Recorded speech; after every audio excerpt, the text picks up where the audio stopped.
আসসালামু আলাইকুম guys, welcome back to my channel.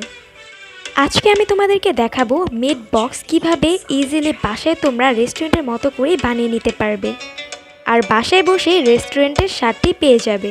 প্রথমে আমি তোমাদেরকে দেখিয়ে দিচ্ছি মিট বক্সের জন্য যে ক্রিমটি সেটি কিভাবে রেডি করতে হয়। তোমাদের সুবিধার জন্য আমি স্ক্রিনে টাইপ করে দিয়েছি। প্রথমে একটি বাটিতে 1 টেবিল চামচ সয়া সস, 2 টেবিল চামচ টমেটো সস, 1 টেবিল চামচ চিলি সস, 1 টেবিল চামচ মাস্টার্ড সস, 3 টেবিল চামচ মেয়োনিজ, হাফ টেবিল চামচ গোলমরিচের গুঁড়ো, শেষে 1 টেবিল চামচ লেবুর রস। এগুলো সব একসাথে ভালোভাবে মিক্সড করে নেবে। এখানে ধনিয়া পাতা কুচি দেওয়া আছে, তোমরা যদি এটি না চাও তাহলে সেটি স্কিপ করতে পারো।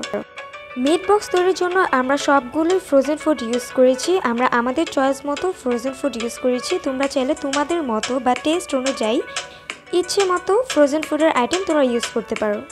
এইখানে আমরা ইউজ করেছি chicken fry, chicken ball, sausages, nuggets ও ফ্রেঞ্চ ফ্রাই। ফ্রোজেন আইটেমগুলো ভালোভাবে লাল করে ভেজে নিতে হবে।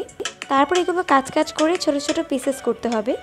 তারপর আমরা এটির উপরে ক্রিম আস্তে আস্তে করে 2-3 লেয়ারে ভালোভাবে মিক্সড করে নেব, যাতে করে ক্রিমটি ফ্রোজেন আইটেমসগুলোর সাথে ভালোভাবে মিক্সড হয়ে যায়। ক্রিম ভালোভাবে মিক্সড হয়ে গেলে মিট বক্সের টেস্টটি দ্বিগুণ হারে বেড়ে যাবে। মিট বক্সটি রেডি হওয়ার সাথে সাথেই আপনারা খেয়ে নেবেন, নাহলে এটা যদি রেস্টে রাখা হয় তাহলে ক্রিস্পি ভাবটা চলে যাবে, তখন খেতে একেবারেই ভালো লাগবে না। তৈরি হয়ে গেল আমাদের মিট বক্স মাত্র 2 মিনিটে। মিট বক্স রেডি হওয়ার সাথে সাথে আমি খেয়ে নিচ্ছিলাম, কারণ এটা দেখতে এতটা আকর্ষণীয় হয়েছিল যে আমি আর ওয়েট করতে পারছিলাম না। সবাই ভালো থেকো, সুস্থ থেকো, like, comment, share and subscribe করে আমার পাশেই থেকো। টাটা।